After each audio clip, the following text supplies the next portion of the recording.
Madame, Monsieur, bonsoir. Voici les titres du 20h30. Hajj 2018, 3 millions de pèlerins à l'entrée de la ville sainte. Premier jour de rituel du 5e pilier de l'islam en Arabie Saoudite, les pèlerins camerounais sont en ouverture du 20h30. Présidentielle 2019, Elections Cameroun veut remporter le suffrage de l'organisation. Descente et concertation se multiplient pour les derniers réglages. Le point en page politique de cette édition. Et puis en sport, football, préparatif de la CAN 2019, le score des infrastructures en faveur du Cameroun. À 10 mois du rendez-vous continental, plus de 70% des travaux déjà réalisés. Évaluation à suivre en fin de journal. Voilà pour les titres. Et bienvenue au journal. Des nouvelles du Hajj 2018 en ouverture. Sachez que le pèlerinage a débuté ce dimanche en Arabie Saoudite.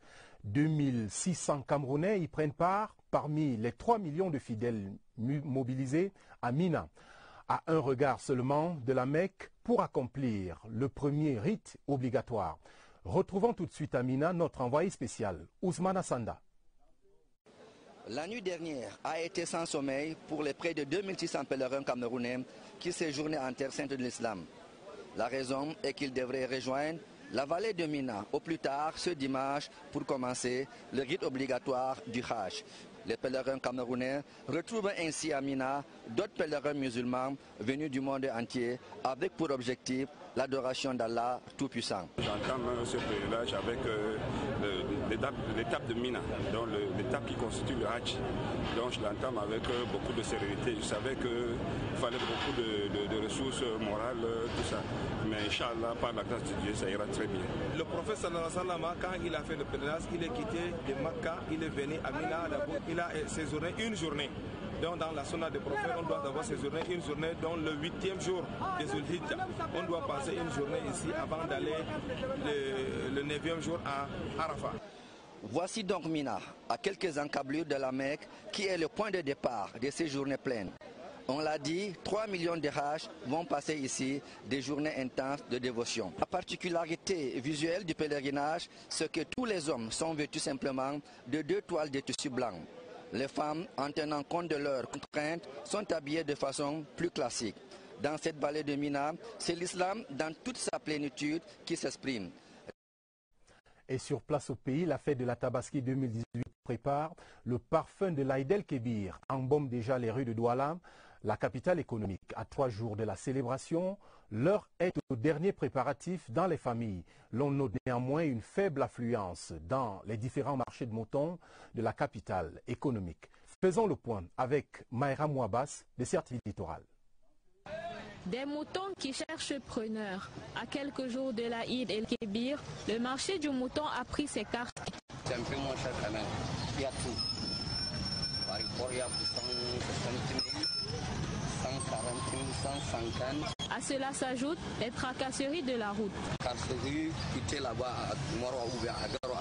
Avant que tu arrives là, ici, là, vraiment on souffre trop. Chez la famille Amadou, la fête du sacrifice sera au rendez-vous ce mardi. Le chef de famille a déjà anticipé sur le calendrier. Prières, immolations et festivités seront donc au menu de la journée du 21 août 2018 chez les fidèles d'Allah. Le Sud prépare également sa Tabaski, mais les fidèles musulmans prennent du temps, comme à Douala. Les ateliers de couture et les très courus marchés de moutons ne sont pas envahis de monde à 2 jours de la fête du sacrifice. C'est le constat fait par Franck Kevina de CRTV Sud. Au quartier Amandou, majoritairement peuplé de musulmans, la Tabaski est présente dans tous les esprits. La préparation spirituelle se fait à travers jeûne, méditation et respect des préceptes du Saint-Coran. Les préparatifs spécifiques concernant chacun qui va faire le sacrifice, c'est qu'il jeûne, il ne se rase pas pendant les 10 derniers jours, il ne se coupe pas les ongles, il n'a pas de relations sexuelles. Dans les ateliers de couture, les commandes ont augmenté. Hommes, femmes et enfants entendent être sur le 31. Il y a les gandoura, les ensembles hommes comme jumpa, donc pantalon, petit haut jumpa. Pour les femmes, il y a les robes grandes daka, les jupes. À Ebolova, l'absence d'un marché de moutons pénalise les fidèles musulmans contraints de faire le déplacement de Yaoundé. Et comme ils en ont l'habitude, les fidèles musulmans des boulevards vont convier à table amis, voisins et collègues d'autres obédiences religieuses, un esprit de partage pour magnifier le vivre ensemble et l'unité nationale. Et dans le reste de l'actualité, l'offensive de la première dame du Cameroun dans la lutte contre les infections sexuellement transmissibles et le VIH-Sida à l'ouest du pays, Chantal Biya dote le département d'Undé d'un centre multimédia dédié à la croisade. L'infrastructure a été inaugurée ce week-end à Banganté par le préfet du département, Oumar Ouaman Wabi. Les détails dans ce reportage de Laurent Chissoubé, CRTV Ouest. Il se dresse fièrement au cœur de la ville de Banganté, le centre multimédia vidéoconférence Chantal Biya, un des volets du programme Vaccin Social pour lutter contre le VIH-Sida, positionne l'Undé comme l'épicentre de la technologie et des sciences à l'ouest. Les populations sont satisfaites, nous sommes contents. Je crois que nous ne pouvons qu'exprimer à nouveau notre profonde gratitude à Mme Chantal Biya pour ce qu'elle vient de faire pour l'Undé. Le joyau architectural inauguré en grande pompe abrite 2 salles de conférence, une salle d'informatique ultramoderne et une autre réservée au recyclage des hommes des médias. Pour que nous ne soyons plus inondés de fake news, que les journalistes viennent apprendre et puiser à la source l'information vraie qu'il faut donner à la population. Au cours de sa prise de parole devant un parterre de membres du gouvernement, Tachimba Rose, représentante personnelle de la première dame, a appelé les membres du comité de gestion installé séance tenante à un usage responsable de ce centre. C'est un énième cadeau de notre maman. Je suis une femme très heureuse parce que nos enfants auront une avance sur les autres. Pour exprimer leur reconnaissance à l'endroit de Chantal Biya, les filles et fils d'Undé ont promis un vote massif en faveur du candidat du RDPC à l'élection présidentielle du 7 octobre prochain. Allons sur la route pour observer comment se passe la prévention routière en cette veille de rentrée scolaire. Sur l'axe Yaoundé-Douala, par exemple, le plus meurtrier du réseau routier national, la gendarmerie a effectué une descente musclée ce week-end pour sanctionner les entraves au code de la route. Le récit des faits avec Pierre Evimbe. La gendarmerie nationale mise sur sa capacité d'anticipation pour mettre au quotidien en insécurité les usagers indélicats. Radar embusqué, usage des pelotons routiers motorisés, barrières mobiles pour surprendre les petits malins qui auraient déjà leur position sur GPS en tête. Et les amendes. Cet usager, frappé pour excès de vitesse, a tenté de prendre la fuite sur cet axe Yaoundé-Douala, mais il avait eu tort, comme beaucoup d'autres, de sous-estimer les capacités de mobilisation des Pandores. Une fuite qui lui vaudra une amende sérieuse. S'il n'a pas les moyens, parce que le désinfraction devait le coûter 50 000 francs. 25 000 francs pour le non-respect de la limitation de vitesse et le délit de fuite, 25 000. Dans le cadre de l'opération contrôle, surveillance, répression, la gendarmerie nationale n'est pas sur les axes pour se faire les poches, mais pour mettre les délinquants routiers dans un stress permanent. En attendant, soyez sages, en gardant votre argent pour les rentrées scolaires et non pour les infractions en colère. Abondante actualité en rapport avec la présidentielle 2018 et nous venons là à l'actualité politique. Le président du Conseil électoral rassure, il y aura bel et bien élection le 7 octobre prochain dans les régions du sud-ouest et du nord-ouest. Et No Abraham Segbe était ce week-end à Bamenda où il s'est entretenu avec tous les acteurs du processus électoral des 2 régions. La correspondance de Adrien Takoufo de CRTV Bamenda. Il y aura élection présidentielle dans le nord-ouest et dans le sud-ouest. C'est l'une des déclarations du président d'Elections Cameroun au cours de cette réunion de travail à Bamenda. Tous les acteurs du processus électoral du nord-ouest se sont engagés à faire du scrutin du 7 octobre prochain une réussite. L'assistance a été très importante et l'engagement est ferme. Et je crois qu'au vu de tout ça, nous sommes positifs. Nous restons très positifs et nous sommes convaincus qu'il y aura les élections dans le nord-ouest. D'ailleurs, aucun arrondissement ne sera épargné. Avec le climat de crise qui pèse sur le nord-ouest, de nouvelles stratégies de distribution des cartes d'électeurs ont été proposées et adoptées afin d'écouler rapidement les 49 279 cartes de vote encore dans les bureaux d'Elecam. Mais déjà, grâce aux efforts des officiels de l'ECAM de la région, 566 511 cartes de vote ont déjà été distribuées. De même, les centres de vote seront élargis afin de permettre aux déplacés internes de voter aussi dans leur localité de refuge. J'ai demandé aux acteurs du processus d'identifier les endroits où les déplacés sont pour permettre à ce que Élections Cameroun puisse amener les urnes dans ces endroits-là. Selon les chiffres rendus publics au cours de cette assise, le Nord-Ouest compte à ce jour 597 638 potentiels électeurs. Ils auront la possibilité d'aller voter dans 2337 bureaux de vote répartis dans les 7 départements du Nord-Ouest. L'organisation de la prochaine élection présidentielle, également évaluée dans la région du Centre. Un membre du Conseil d'Elections Cameroun était sur le terrain et nous faisons le point avec Achille Zam des CRTV Centre. L'état de distribution des cartes d'électeurs dans la Meufouakone est rassurant. Seulement 918 cartes attendent encore leurs propriétaires. Les responsables des 4 antennes communales de ces départements déploient davantage les stratégies de distribution. Les urnes des 195 bureaux de vote sont déjà disponibles. Les isoloirs restent à compléter. Les membres des commissions locales de vote sont identifiés.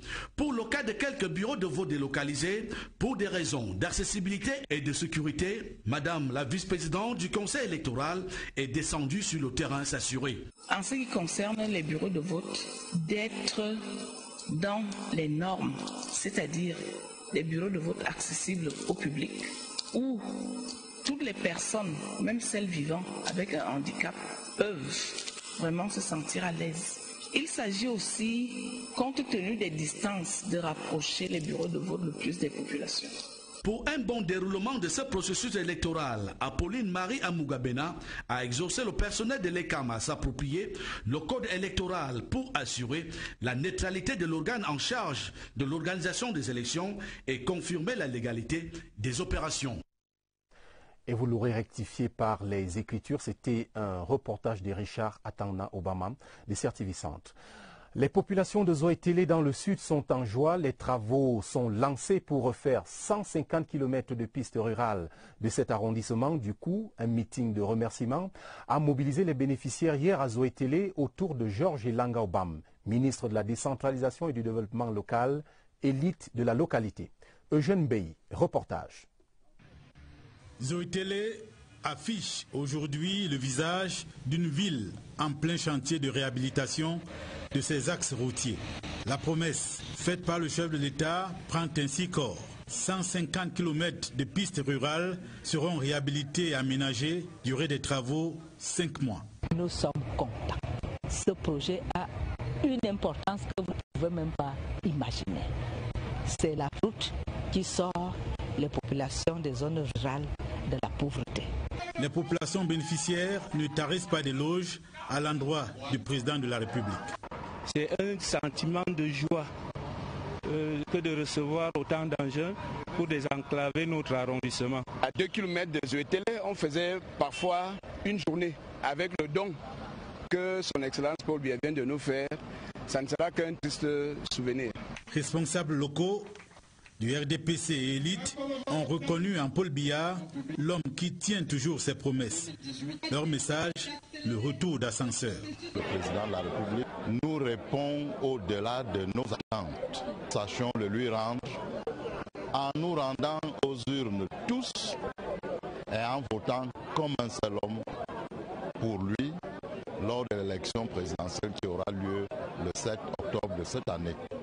Le rêve de Zoé-Télé de voir sa voirie réhabilitée est désormais réalité. Une joie qu'on a exprimée en esquissant quelques pas de danse. Le Mbam Einoubou met la main dans la poche pour financer la campagne électorale du RDPC en vue de la présidentielle d'octobre prochain. Les militants ont mobilisé 26 millions de francs CFA ce week-end au cours d'un meeting présidé à Bafia par James Onobiono, chef de la délégation permanente du comité central du RDPC dans le département. Les précisions de Philippe Roger Sama. Au rythme des symphonies patrimoniales du terroir, une constellation de cadres du RDPC, parmi les plus distingués que compte le Mbam Einoubou, investit la maison du parti de Bafia. À leur suite, comme dans une partition bien orchestrée, Les délégations des 27 sections RDPC, OF et OJRDPC de ce département.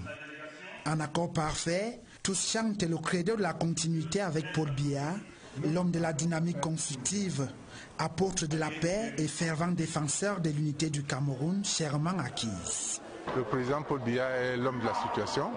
C'est la seule personne aujourd'hui, compte tenu de son expérience, de sa sagesse, qui peut de nouveau conduire le Cameroun dans des eaux calmes et nous faire sortir de cet environnement assez difficile que nous traversons. Nous sommes engagés derrière lui pour un vote à 100% pour toute cette politique qu'il mène avec succès, au grand bonheur de tous les Camerounais. Pour James Onobieno et compagnie, le Mbam et Noubou demeure un bastion imprenable du RDPC et cela va encore se démontrer le 7 octobre prochain. Séance tenante pour le succès de la campagne électorale de leur champion, 26 368 000 francs CFA sont collectés. Cette mobilisation des fonds se poursuit sur le terrain. Les militants ont aussi été sensibilisés pour le retrait des cartes d'électeurs afin qu'aucune voix ne manque à l'appel le jour du scrutin. Allons en Balmayo, dans le Nyong-Esso, région du centre. Les 6 sections RDPC du département se sont retrouvées pour préparer la campagne électorale. 50 millions de francs CFA collectés à l'issue d'un meeting présidé par Grégoire Rona, secrétaire général adjoint du comité central du RDPC et natif de la localité. Augustin Bidjoka.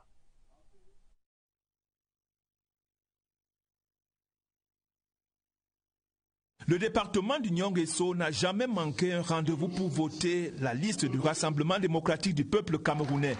Cet après-midi encore, c'est la mention exceptionnelle que tous les acteurs s'accordent à donner au candidat Paul Biya au soir du 7 octobre prochain. Responsable de base des 6 sections, élus du peuple, autorités traditionnelles de ce département se sont passé le mot pour cette victoire exceptionnelle.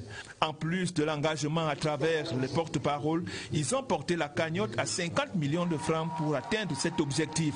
Le secrétaire général adjoint du comité central a remobilisé toutes les troupes pour quadriller tout le Nyong-Esso pendant la campagne électorale si s'annonce. Nous essayons d'avancer vers une campagne de très grande proximité parce que nous voulons faire gagner notre candidat président Biya pour avoir un résultat apaisé, car nous devons gagner pour la paix et pour le développement du Cameroun.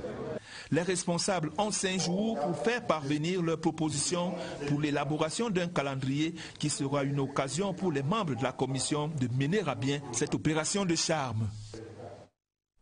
Toujours en présidentielle 2018, dans la présidentielle 2018, le leader de l'Alliance nationale pour la démocratie et le progrès en campagne pour le RDPC, Amadou Moustapha, a demandé à ses militants de l'arrondissement d'Assamba, dans la Mofouafamba, de voter pour Paul Biya le 7 octobre prochain. C'était au cours de la finale de la Super Coupe de football ANDP à Olangina ce samedi. Étienne Pascal Azegue, reportage. L'Alliance nationale pour la démocratie et le progrès, parti allié au pouvoir, investit le terrain pour le candidat du RDPC.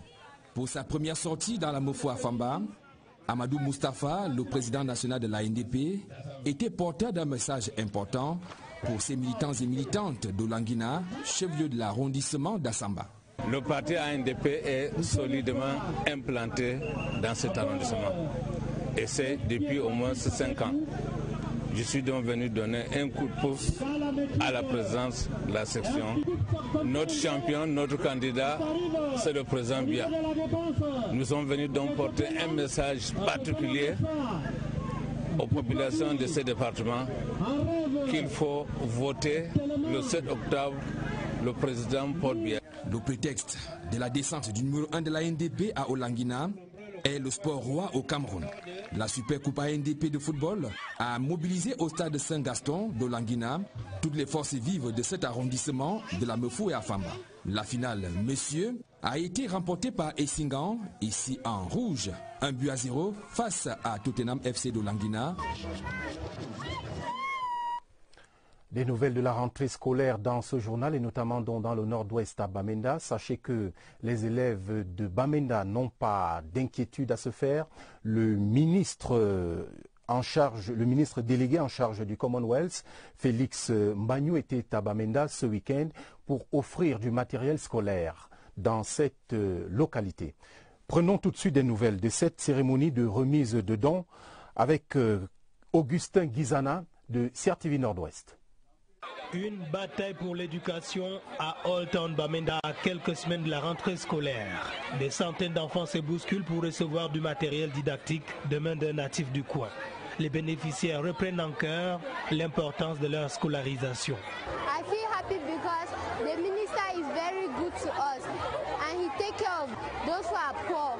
À la manette, le ministre délégué auprès du ministre des Relations extérieures en charge de la coopération avec le Commonwealth. C'est grâce à l'éducation que l'enfant d'un pauvre peut compétir pour les mêmes emplois avec l'enfant d'un riche. Et c'est ce que je demande donc à tous les parents de tout faire pour que leurs enfants rentrent à l'école.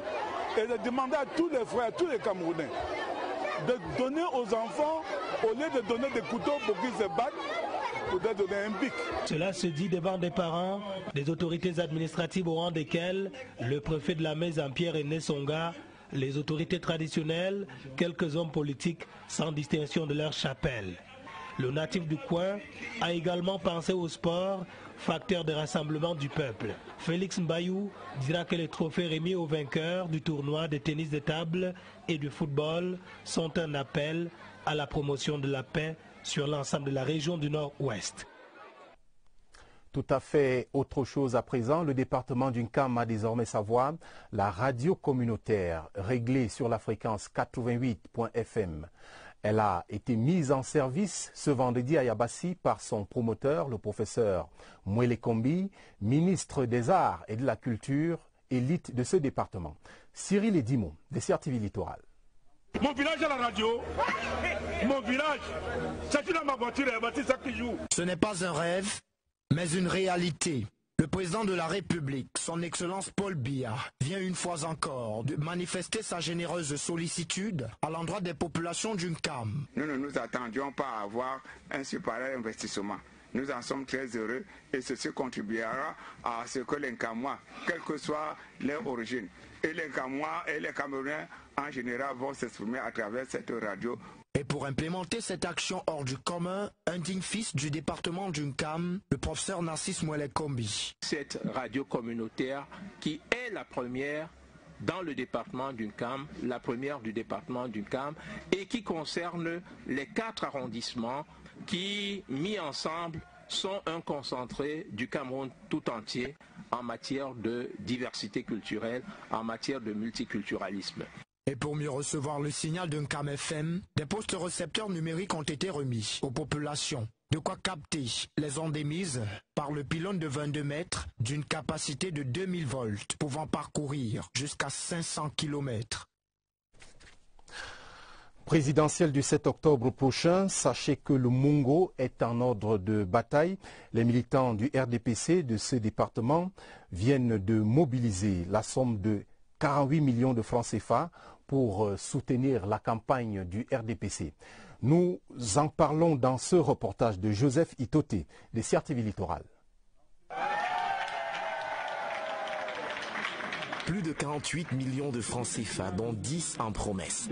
Le tout représentant les contributions financières des militants de base, des cadres et même des sympathisants du RDPC dans le Mungo. En fait, moi, je donnais un 5 000 francs qui n'est pas négligeable. La candidature du président Paul Biya est une candidature portée par la base. Vous avez vu, ce n'est pas les sommes qui importent, c'est la qualité des gens et la manière de donner. Pour le président de la section RDPC Mungo Nord 1, El Adjoumarou, les reflets du développement perceptibles au Cameroun sous l'impulsion du président Paul Biya seront un atout majeur de campagne. Nous sommes en train de nous donner des moyens.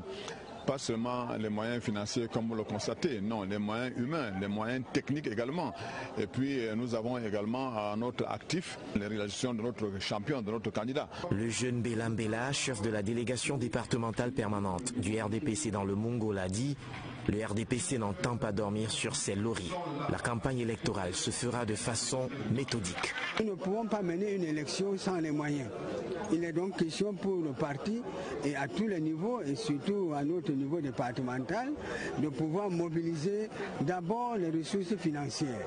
Parce que pour toute politique, comme on le dit, il faut avoir les moyens de sa politique. Pour les militants du RDPC dans le Mungo, il est question de permettre à l'initiateur de l'émergence de parachever son programme de développement.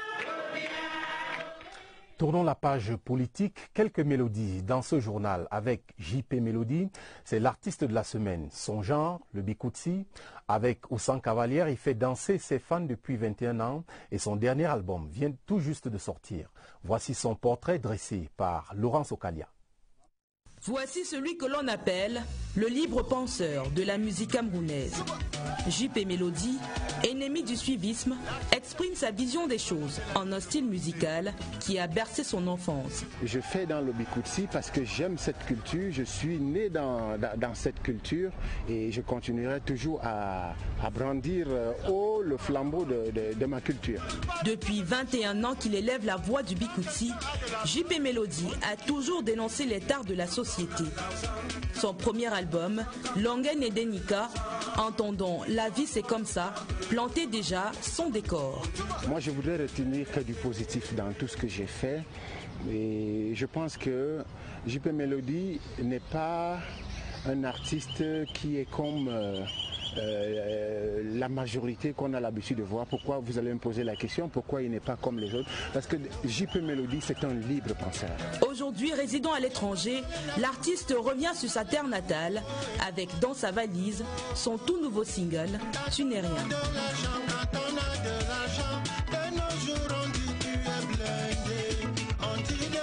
Ce single est la sirène qui annonce l'album à venir, un album qui interpelle la gente féminine. La sortie de l'album qui aura lieu au mois de novembre et le titre sera Un bon mari.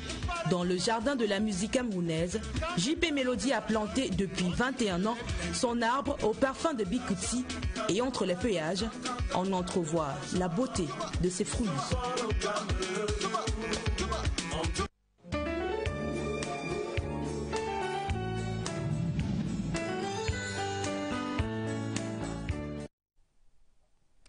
La page spéciale de ce soir nous amène sur le chemin de la CAN 2019. La Confédération africaine de football et le comité d'organisation sont en phase quant à l'état rassurant des infrastructures sportives. Et à 10 mois de cette grand-messe du football continental, les organisateurs et les inspecteurs de la CAF sont satisfaits de l'état des travaux dont le taux de réalisation, on vous l'a dit, sur le terrain se situe à un peu plus de 70%. Faisons le point avec Serge Fosgui. La photo de la fin, celle de nos rêves, celle de l'engagement collectif de tout un peuple, celle qui devra démontrer au bout de l'effort la capacité du Cameroun à organiser la CAN 2019. Ce sont les images des stades de nos rêves. L'objectif final, l'aboutissement de la décision présidentielle. Fin 2018 et mars 2019, on devrait assister à la livraison de la plupart des travaux. C'est la raison de la mobilisation générale. Sur le terrain, la photo est la même partout. La détermination identique sur chaque site de compétition. Le Cameroun, la CAN 2019 est en marche. Les parties prenantes ont pris les choses à main et on les voit sur le terrain bien mobilisés en train d'exécuter les différents travaux. Si ça continue comme ça, ici à l'ouest, les choses seront OK. Une note de satisfaction, le maître d'ouvrage ainsi que le maître d'œuvre de ce projet nous ont donné toutes les assurances que à l'horizon d'octobre 2018, nous aurons ce stade prêt ainsi que les deux stades annexes. L'enjeu est connu de tous. Relever le défi de l'organisation d'une CAN à 24 équipes et offrir à la jeunesse africaine des moments intenses d'une série ininterrompue d'émotions fortes. Les missionnaires de la CAF l'ont constaté à 3 reprises lors de la descente sur le terrain. Ce que nous avons vu est assez impressionnant. Le gouvernement a investi de lourds moyens pour organiser la meilleure des CAN jamais vécues. Nous sommes très impatients de voir ça. Personne n'enlèvera l'organisation de la CAN au Cameroun. C'est un pays de référence, pas seulement au niveau africain, mais aussi au niveau mondial. Yaoundé, Garoua, Douala, Bafoussam, Limbe et Bouya tiennent leur CAN sur les sites. Les ingénieurs rassurent que les travaux seront livrés dans les délais. Et le comité local a presque perdu le sommeil à 10 mois l'échéance. C'est une question d'honneur pour la patrie. Et pour la suite, sachez que plus rien n'arrêtera le Cameroun dans sa lancée vers une organisation éclatante. En une semaine, les Lions indomptables ont eu de nouveaux sélectionneurs.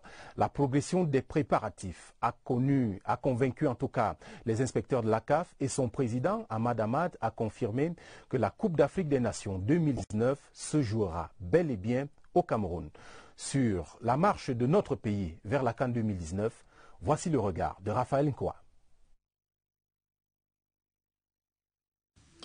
L'image de la semaine, ces joueurs qui ont bâti la légende du football camerounais en Afrique et dans le monde, réunis autour du ministre des Sports, Binoum Pat. Image peut-être banale pour les paparazzis, mais pourtant porteuse de sens, parce qu'elle symbolise l'union sacrée autour d'une cause nationale que constitue l'organisation sans bavure de la CAN Total Cameroun 2019. Un symbole fort qui vient renforcer un dispositif qui a commencé à se mettre en place à travers les éléments visuels déployés par le COCAN, dont les affiches géantes occupent les espaces des villes devant accueillir l'événement. La Confédération africaine de football a dévoilé le logo officiel de la compétition et comme pour enfoncer le dernier clou du cercueil des incertitudes, le président de la CAF, Ahmad Ahmad, a exclu tout plan alternatif et déclaré que la CAN Total 2019 se déroulera bel et bien au Cameroun et nulle part ailleurs, confirmant ainsi l'engagement présidentiel aux accents sentencieux. La CAN 2019, c'est déjà demain et le Cameroun sera prêt le jour dit. J'en prends l'engagement. Des rêves et des ambitions qui se situent bien au-delà de la CAN Total 2019, comme si les planètes se sont alignées favorablement pour un renouveau du football camerounais en une semaine. Les moins de 17 ans remportent le tournoi de l'UNIFAC et se qualifient pour la CAN de leur catégorie en Tanzanie. L'Académie nationale de football annonce la rentrée de ses premiers pensionnaires. Clarence Sidoff et Patrick Kluivert s'engagent pour l'encadrement des Lions indomptables. Se situer au-delà de la CAN Total 2019, c'est aussi entrevoir nos différents championnats techniquement rehaussés et nettement plus attractifs grâce à l'offre infrastructurelle désormais disponible. C'est également voir l'érection d'une FECAFOOT nouvelle avec le tout premier exécutif élu sous l'égide de la loi de juillet 2018 régissant les activités sportives au Cameroun.